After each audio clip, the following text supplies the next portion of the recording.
तो ऐसे ही हम क्या करने वाले, ऐसे ही हम रिप्लाई सिस्टम के लिए भी क्रिएट करने वाले। रिप्लाई के लिए भी हमें रिप्लाई स्क्रिप्ट हमें क्रिएट करनी पड़ेगी। तो एक फाइल क्रिएट कर लेता हूँ मैं यहाँ पर, जैसे कमेंट स्क्रिप्ट था ऐसे ही हम सेम क्रिएट कर लेंगे reply scripts. Control save dot JS. Okay, reply script dot JS नाम से एक फाइल मैंने क्रिएट कर चुका। अब मुझे क्या करना है, इसको लिंक कराना पड़ेगा मुझे पोस्ट में। तो पोस्ट में किस तरीके से लिंक कराना है मैं आपको बता देता हूँ। पोस्ट में जस्ट जैसे मैंने कमेंट स्क्रिप्ट को लिंक कराया था ऐसे ही आपको लिंक करा देना है, reply script dot JS same. Okay proper. अब यहाँ पे क्या हो रहा है, जब मैं रिप्लाई लिंक पे क्लिक करूँ तो वहाँ पे एक फॉर्म अपेंड होके आना चाहिए जिसमें टेक्स्ट एरिया हो, नेम हो, ईमेल हो और ऐड रिप्लाई और क्लोज बटन हो। तो वो अपेंड होके आना चाहिए पूरा का पूरा फॉर्म।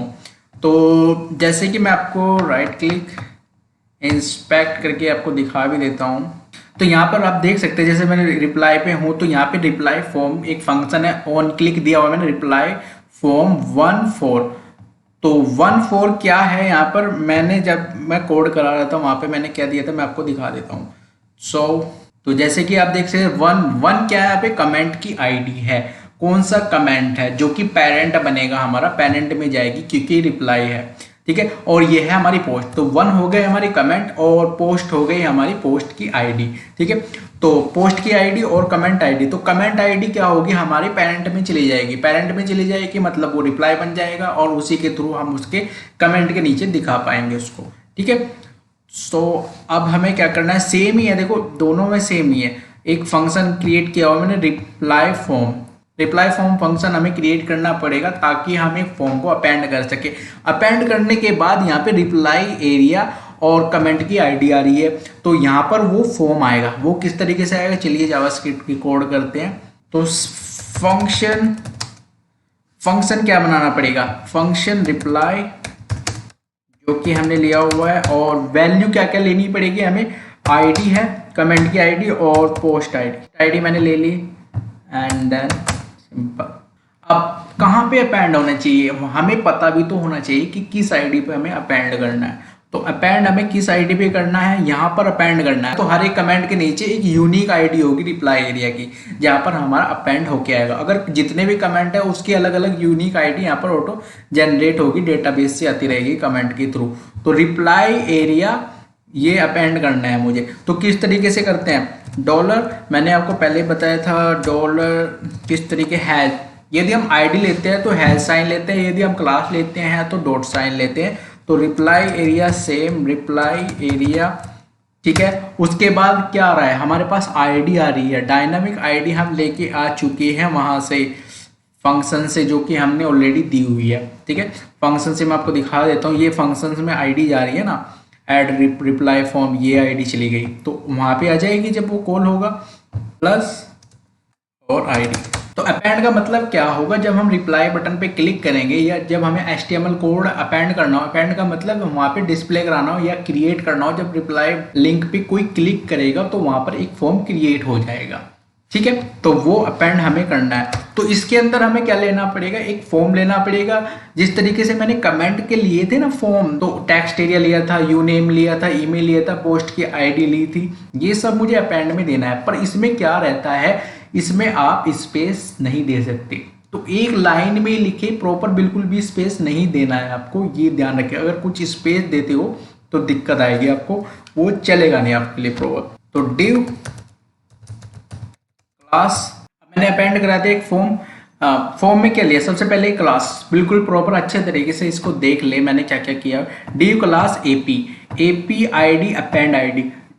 क्या होता है कि जब कुछ इश्यू आती है या एरर आती है तो हमें इस अपेंड को रिमूव भी करना होता है या क्लोज बटन पे क्लिक करने के बाद उसको रिमूव भी करना होता है। तो इस अपेंड की हमने आईडी ले ली कि ये जो अपेंड हुआ है ना एरिया, इसको ही हम रिमूव कर सके।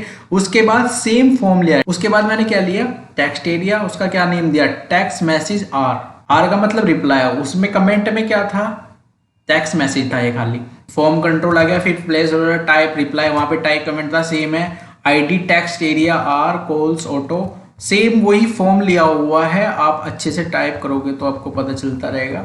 डिव क्लास कोलेशन दूस। फिर उसके बाद मैंने रो ले ली, जैसे कमेंट में मैंने रो ली थी ना, मैं आपको दिखा भी देता हूँ, सेम ही है ये, कोई दिक्कत नहीं है। ये मैंने एक लाइन में लिखना पड़ा क्योंकि इसमें एक लाइन में देना होता है। देखिए टेक्स्ट एरिया, वहाँ पे मैसेज है तो आर लग जाएगा, ईमेल है तो ईमेल आर लग जाएगा, और यूनेम है तो यूनेम आर। तो सेम ही है, आप अच्छे से देख ले, सेम ही है, बस सिर्फ आर का फर्क है। सेम वही है, बस एक लाइन में इस तरीके से दिख रहा है क्योंकि मुझे एक लाइन में लिखना पड़ा, क्योंकि इसमें काफ़ी इश्यू आ जाती है, काफ़ी प्रॉब्लम आ सकती है। क्लास यूनेम आर जैसे सेम ही कोड है, कोई दिक्कत नहीं। सिर्फ यूनेम वहाँ पे ईमेल था, सिर्फ वहाँ पे यू ईमेल था, और यहाँ पे क्या हो गया, यू ईमेल आ। तो ये थोड़ा डिफरेंस है और कुछ नहीं है। टाइप हिडन, हिडन इसमें वैल्यू देखो, ये जो आईडी आ रही है ना, ये आईडी, ये कमेंट की आईडी आ रही है, तो ये लेके गए हम पोस्ट आईडी आर। तो आईडी तो हमने ऑलरेडी ला के रखी हुई है। इनपुट टाइप एक और लेना पड़ेगा इसमें, एक तो कमेंट की आईडी जाएगी जो कि पेरेंट आईडी बनेगी, एक जाएगी पोस्ट की आईडी भी, तो दो ले लिए मैंने इसमें, ठीक है, दो इनपुट बॉक्स ले लिए। उसके बाद जस्ट क्लास सेम, आपको सेम टाइप करना है, ये सेम है। बटन एक्शन आर, उसमें क्या था, बटन एक्शन खाली, इसमें बटन एक्शन आर आ गया। तो सेम ही कोड है, अगर सेम कोड को अभी आप मॉडिफिकेशन कर सकते हो। उसमें ये देखिए यहाँ पे add or this same add reply आ गया, फिर उसके बाद एक क्लोज का बटन ले लिया मैंने, बटन एक्शन क्लोज, तो ये क्लोज का भी आ गया, क्लोज क्लोज दे दिया मैंने, और इसकी आईडी दे दी यहाँ पे, क्योंकि क्लोज किस तरीके से होगा वो वहाँ पे दिया डी डी क्लोज, और ये हो गया प्रॉपर, ये हो गया, ठीक है। अगर आपको इस तरीके से समझ नहीं आया, वो टेक्स्ट एरिया में वन लाइन में हो गया, पर वन लाइन में ही आएगा क्योंकि इसमें स्पेस नहीं आएगा बिल्कुल। जैसे हम टेक्स्ट फील्ड के बीच स्पेस देते हैं तो स्पेस नहीं आता, तो ये सेम है, अपेंड कर दिया मैंने, ये सेम कोड है, तो अच्छे से देख ले आप। उसके बाद मैंने क्या किया, रिप्लाई हाइड, उसके बाद मैंने क्या किया, रिप्लाई आईडी डॉट हाइड। इसका मतलब क्या है, इसका मतलब मैं आपको दिखा देता हूँ, इसका मतलब क्या है, जब कोई रिप्लाई पे क्लिक कर देगा, मैं आपको दिखा, जब वो रिप्लाई पे क्लिक कर देगा, ठीक है, तो ये रिप्लाई आईडी यहाँ से हाइड होनी चाहिए, क्योंकि रिप्लाई पे क्लिक कर देगा तो हाइड होनी चाहिए। अगर रिप्लाई अगर रखोगे, बार बार क्लिक करता रहेगा, बार बार अपेंड होता रहेगा, तो ये नहीं करना है, आपको हाइड कर देना है। तो मैंने उसको हाइड कर दिया, ठीक है, एक यूनिक आईडी से, ऑलरेडी यूनिक आईडी बनाई हुई है मैंने, रिप्लाई सीएल आईडी, ठीक है, वो उसको हाइड कर देगा और अलर्ट को रिमूव कर देगा। अलर्ट क्या है, अलर्ट एक अगर एरर मैसेज आ जाए, please enter 12 character at least, please enter user name at least 3 character at least, तो ये अलर्ट आ जाता है, तो उसको भी हाइड कर देगा अगर ये अलर्ट आता है। लोड रिप्लाई पे क्लिक किया, रिप्लाई पे क्लिक करते क्या हुआ, ये फॉर्म आ गया। तो मैंने क्या बताया आपको, जब मैं रिप्लाई पे क्लिक कर रहा हूँ ये अपेंड करेगा, ये जो HTML का कोड है ये अपेंड हो गया। और इसमें डायनेमिक क्या चीज़ है, एक तो ये आईडी है, सिर्फ ये आईडी है, और ये कमेंट वाला ही है, सिर्फ इसमें थोड़ा चेंजेस है। थोड़ा चेंजेस क्या है, टेक्स्ट मैसेंजर हो गया आर लग गया, यू नेम पे यू नेम आर लग गया, फिर यू ईमेल पे यू ईमेल आर लग गया। उसी तरीके से क्लोज के लिए मैं आईडी लिया डायनेमिक, जो कि मैं उससे ले रहा हूँ फंक्शन से, तो कोई दिक्कत नहीं है, सेम है, ठीक है। मैंने HTML का सिर्फ फॉर्म अपेंड कर दिया उसमें प्रॉपर, ये हो गया टाइप रिप्लाई, ये प्रॉपर। उसके बाद अगर मैं क्लोज करता हूँ तो ये क्लोज नहीं हो रहा है, तो क्लोज के लिए भी एक फंक्शन बनाना पड़ेगा। क्लोज में देखिए close area, on click close area ID, close area मुझे फंक्शन बनाना पड़ेगा। क्लोज एरिया फंक्शन बनाते हैं यहाँ पे,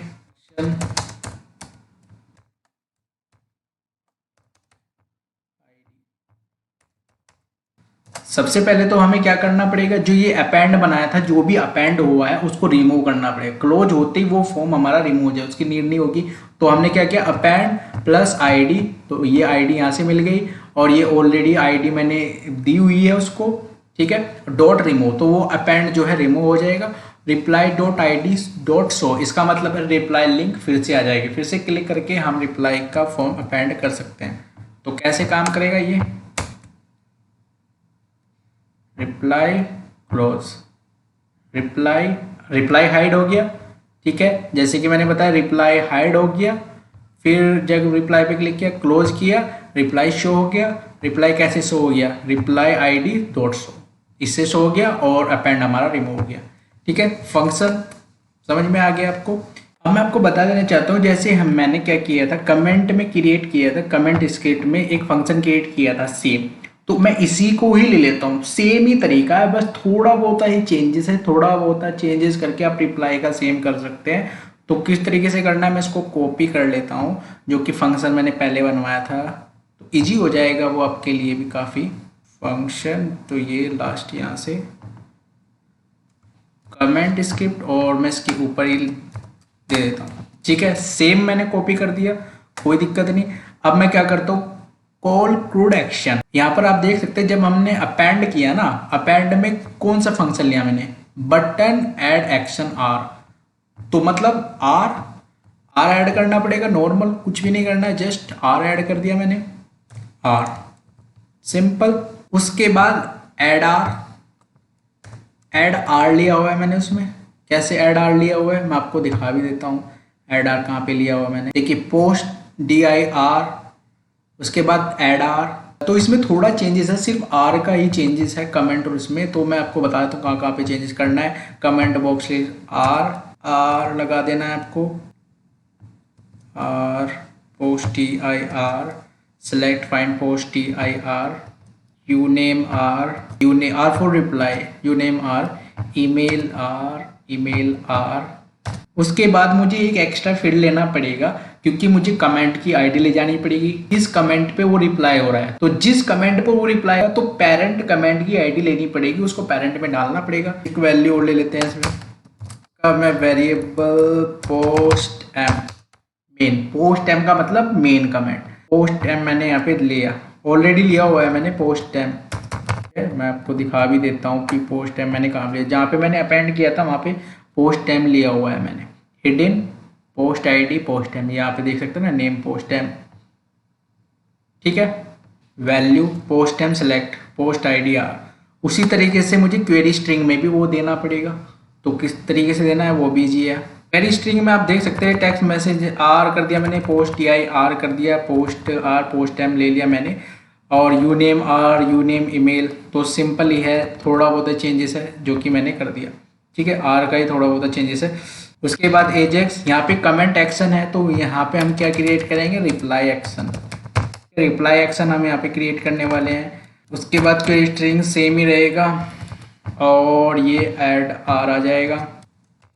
मैंने क्या लिया, मैसेज रैप CM, हर एक रिप्लाई में मैंने आईडी दी है, मतलब जहाँ पे भी अपेंड होगा उसके नीचे एक रैप दिया है, रैप ये रहा, देखिए ये रैप मैंने दिया हुआ है, तो मतलब यहाँ पे दे सक्सेस होने के बाद जो भी डेटा मैं प्रिंट करा रहा हूँ, जो भी डेटा डिस्प्ले करा रहा हूँ, या कोई मैसेज डिस्प्ले करा रहा हूँ कि योर कमेंट अंडर मॉडरेशन, तो यहाँ पर वो होगा, क्लास के थ्रू जा रहा है। ठीक है, जहाँ पर भी रिप्लाई होगा उसके नीचे यूनिक आईडी का रैप होगा, उसी रैप में मुझे डिस्प्ले कराना है मैसेज, जो भी HTML कंटेंट में डिस्प्ले कराना है सक्सेस के बाद। ठीक है, तो रैप करा दिया, और ये पोस्ट ID DR क्या है, पोस्ट ID DR मैंने यहाँ पे लेके आ गया जो भी ID है। ठीक है, जो वहाँ से मैं ID लेके आ रहा था पोस्ट ID के बाद मैंने select find tax manager hide कर दिया, उसको जो टैक्स मैनेजर उसको हाइड कर दिया, यूनेम आर को भी हाइड कर दिया, इनको सबको हाइड कर दिया मैंने। ठीक है, उसके बाद ऐड कमेंट्स डॉट शो, जो भी ऐड होगा, ऐड कमेंट हम जब करते हैं तो उसको मैंने शो करा दिया, और अपेंड को मैंने रिमूव कर दिया, कि तेरा काम खत्म, तूने डेटा इंसर्ट करा दिया डेटाबेस में, तेरा काम खत्म हो गया। उसके बाद वैल्यू को मैंने क्या कर दिया, एम्पटी, और वैल्यू को भी आप एम्पटी कर सकते हो, कोई दिक्कत नहीं। तो एक बार फिर से मैं बता देता हूँ मैंने क्या किया। जैसे कि आप देख सकते हैं ये फंक्शन मैंने यहाँ पे कॉल प्रोडक्शन अपेंड कराया है, जब मैं ऐड रिप्लाई पे क्लिक करता हूँ तब अपेंड करा दिया। उसके बाद अपेंड करने के बाद सभी वैल्यू फाइंड कर ली, किसके, कमेंट लिस्ट बॉक्स आर है ना यहाँ पर, ये भी मैं आपको दिखा दूँ, ये रहा कमेंट लिस्ट बॉक्स मैंने यहाँ पे लिया हुआ है, जैसे कि आप देख सकते हैं कमेंट में लिया था मैंने कमेंट लिस्ट बॉक्स खाली। उसके बाद टेक्स्ट मैसेज हो गया, ये सभी वैल्यू लिया है, क्वेरी स्ट्रिंग में लेके आ गया मैं। उसके बाद सेम रिप्लाई डॉट एक्शन पे मैंने इनको सेंड कर दी सभी वैल्यूज को PHP पे, और फिर उसके बाद PHP से जो भी वैल्यू आएगी सक्सेस होने के बाद वो मैंने यहाँ पे लेके आ गया और उसको डिस्प्ले करा दिया। ठीक है, उसके बाद इनको फाइंड किया और इनको रिमूव कर दिया, हाइड कर दिया। हाइड का मतलब वो बिल्कुल हाइड हो जाएगी वहाँ से, रिमूव का मतलब अपेंड हमारा जो है, जो हमने अपेंड किया था वो वहाँ से रिमूव हो जाएगा और वैल्यू मैंने खाली कर दी। ठीक है, बाकी अगर अपेंड ही आपने रिमूव कर दिया ना, अपेंड ही आपने रिमूव, तो इन चीज़ों की भी जरूरत नहीं पड़ेगी कि ये जो एम्प्टी कर रहे हैं ना, इन चीज़ों की जरूरत नहीं पड़ेगी। ये एक्स्ट्रा है, आप कर सकते हैं इनमें थोड़ा मॉडिफिकेशन, कोई दिक्कत नहीं। बाकी सेम रहने दीजिए, सेम भी चलेगा, कोई दिक्कत नहीं। उसके बाद यहाँ पर आप देख सकते हैं एक PHP फाइल क्रिएट करनी पड़ेगी, रिप्लाई एक्शन। जैसे हमने कमेंट के लिए क्रिएट की थी, सेम ऐसे ही हमारा रिप्लाई एक्शन क्रिएट होगा। New file, then save reply action. मैं क्या करता हूँ, मैं कमेंट एक्शन को ही कॉपी करके रिप्लाई एक्शन वाली फाइल में डाल देता हूँ। तो रिप्लाई एक्शन पेस्ट, और इसमें मैं चेंजेस बता देता हूँ आपको कहाँ कहाँ पे चेंज होगी, मिनिमम चेंजेस होंगी। ठीक है, वैल्यू ये तो सेम ही रहेगा हमारा। उसके बाद रिप्लाई में क्या आता है, आर। ठीक है, उसके बाद इसमें भी आर आएगा, एंड फिर उसके बाद text messenger R, name R, mail R. बाकी वैलिडेशन सेम चल जाएंगी, बाकी सेम रहेगा, कोई दिक्कत नहीं। उसके बाद एक अदर फील्ड भी लेना पड़ेगा मुझे, पोस्ट आईडी। इसमें पोस्ट आईडी, इसमें थोड़ा चेंजेस है, ये ध्यान से रखें। इसमें पोस्ट आईडी हमारी क्या लेके आ रहा है, post time, and parent ID इसमें चाहिए होगा। पेरेंट आईडी अब 0 नहीं जाएगी, पेरेंट आईडी मैं लेके आ रहा हूँ वहाँ से, तो वही जाएगी पेरेंट आईडी, और value post time ID R। ठीक है, ये आ गया हमारी पेरेंट आईडी। अब पेरेंट आईडी क्या है, पेरेंट आईडी जिस कमेंट पे, जिस मेन कमेंट पे रिप्लाई कर रहे हो उसकी आईडी होगी हमारी पेरेंट आईडी। ठीक है, उसके बाद सेम मैसेज, और पेरेंट आईडी को मुझे यहाँ से 0 को हटा देना है। उसके बाद सेम है, थोड़ा बस यहाँ भी चेंजेस है, ये आपको चेंजेस करना पड़ेगा। मैंने थोड़ा यहाँ पे चेंजेस कर दिया है, ये इतना मैंने चेंज कर दिया है। किस तरीके से, देखिए, row CM main, CM head, ये ले लिया message box, message ID, last ID आ गया सेम। यूजर फाइंड, इसमें यूजर फाइंड हमें लेना पड़ेगा, यूजर फाइंड करेगा तभी जाकर ये काम करेगा हमारे लिए। तो इसमें हमें यूजर फाइंड फंक्शन को इंक्लूड कराना पड़ेगा, फंक्शन जो फाइल हमने बनाई थी उनको इंक्लूड कराना पड़ेगा, तभी तो यूजर फाइंड फंक्शन हमारा काम करेगा। सेम कोड है जो कि मैं करा रहा था आपको, सेम ही है। उसके बाद क्रिएटेड वही सेम है, मैसेज वही सेम है, और यहाँ पर मैसेज चेंज हो गया, your reply is awaiting for moderation. तो जो जो चेंजेस है आप नॉर्मली देख के भी कर सकते हैं, कोई दिक्कत नहीं। उसके बाद यहाँ पर आपको इंक्लूड कराना है फंक्शन डॉट PHP। चलिए अब एग्जीक्यूट करते हैं इसको भी। Reply, reply undefined variable row CM 76, try to set no value, reply by Siva। ये मेरा चला गया, वैसे ये डेटा इंसर्ट हो गया, बस तो एरर है जो कि मुझे देखनी पड़ेगी 76 पे। यहाँ पे क्या है, देखिए यहाँ पे रो है, यहाँ पे रो CM है, तो रो CM यहाँ पे रो ले लेते हैं। ठीक है, प्रॉपर, ये सिर्फ इसका ही एरर था, बाकी वो इंसर्ट तो हो गया होगा। देख सकते हैं रिप्लाई हमारा इंसर्ट हो चुका है, वो कोई दिक्कत नहीं। इसको मैं डिलीट कर देता हूँ एक बार, दोबारा से हम इंसर्ट करेंगे। थोड़ा वो रो CM था, वो रो था ना, सेम कोड मैंने लिया था ना कमेंट का, उसमें थोड़ा चेंजेस होनी थी, वो रह गई थी बस। तो सेम ही मैंने, देखो, कमेंट का यूज किया, सेम ही मैंने रिप्लाई का कर दिया। कितना ईजी हो गया आपके लिए भी। सो एड रिप्लाई, देख सकते हैं आप, रिप्लाई हो गया। ठीक है, जो कि मैंने फंक्शन बनाया था उसने फंक्शन ने फाइंड कर लिया कि किस कमेंट पे है। तो your reply is awaiting moderation, reply हो चुका है प्रॉपर। और भी रिप्लाई कर सकते हैं, क्लोज कर सकते हैं, या न्यू कमेंट ऐड कर सकते हैं इजीली, कोई दिक्कत नहीं आएगी। अब मैं जैसे इसको रिलोड करता हूँ, तो रिलोड करने के बाद ये डिस्प्ले नहीं होगा, क्योंकि हमें उसको 1 बनाना पड़ेगा स्टेटस को। तो स्टेटस को 1 बनाने के लिए क्रूड का है, थोड़ा नॉर्मली है। अब यहाँ पर देख सकते हैं पेरेंट आईडी, पेरेंट आईडी किसकी आ गई, इस कमेंट पे रिप्लाई हुआ, तो पेरेंट आईडी क्या हो जाएगी यहाँ पर 1। ठीक है, तो रीलोड कर देता हूँ, मैंने उसको अप्रूव कर लिया। अप्रूव करने के बाद आप देख सकते हैं कंप्लीट हो गया ना। लाइक मारो, वीडियो को एक लाइक मारो, और चैनल पे नए हैं तो चैनल को सब्सक्राइब करो। ये लिंक आपको डिस्क्रिप्शन में मिल जाएगी, यहाँ पर जाकर आपको कंप्लीट ट्यूटोरियल मिल जाए किस तरीके से मैंने कंप्लीट कराया है। तो ये कंप्लीट आपको यहाँ पे मिल जाएगी, ये लिंक भी मैं डिस्क्रिप्शन में दे दूंगा, तो वहाँ पर जाकर आप चेक कर सकते हैं complete comment and reply system using PHP, jQuery, Ajax, ठीक है। और बूटस्ट्रैप का भी मैंने इसमें यूज किया है, जैसे कि आप देख सकते हैं। यदि कुछ भी प्रॉब्लम आती है तो नीचे कमेंट कीजिए, मैं आपको अप्लाई दे दूंगा। तो मिलते हैं नेक्स्ट ट्यूटोरियल में। Thank you.